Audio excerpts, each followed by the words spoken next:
అనంతపురం జిల్లా ఎస్సీడీఎస్ పరిధిలో జరుగుతున్న కార్యక్రమాల పట్ల కర్నూలు ఆర్జేడీ రోహిణి సంతృప్తి వ్యక్తం చేశారు. అనంతపురం నగరంలోని కాజానగర్లో ఉన్న అంగన్వాడీ కేంద్రంలో జరిగిన సామాజిక వేడుకల కార్యక్రమంలో ఆమె పాల్గొన్నారు.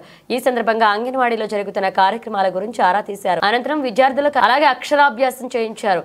ఈ సందర్భంగా ఆర్జేడీ రోహిణి మాట్లాడుతూ అనంతపురం జిల్లాలోని పలు అంగన్వాడీ కేంద్రాలను వసతి గృహాలను పరిశీలించడం జరిగిందని, అక్కడ ఎలాంటి లోపాలు లేవన్నారు. సిబ్బంది పనితీరు పట్ల సంతృప్తి వ్యక్తం చేశారు. అదే సమయంలో కేంద్రాల్లో జరుగుతున్న పలు కార్యక్రమాలపై కొన్ని సూచనలు కూడా చేశారు. ఎప్పటికప్పుడు ఉన్నత స్థాయి అధికారులు వీటిని పర్యవేక్షించే దిశగా ఆదేశాలు ఇచ్చినట్లుగా ఆర్జేడీ రోహిణి తెలిపారు.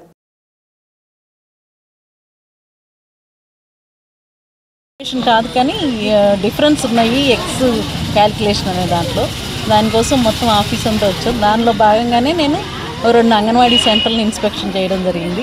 అక్కడ బాలల హక్కులు వారోత్సవం జరుగుతుంది కదా, దాని మీద జ్యోతిరావు ఫూలే బీసీ వెల్ఫేర్ హాస్టల్కి వెళ్ళి అక్కడ పిల్లలందరికీ అవేర్నెస్ ఇవ్వడం జరిగింది. అట్లాగే ప్రైజెస్ డిస్ట్రిబ్యూషన్ కూడా చేయడం జరిగింది.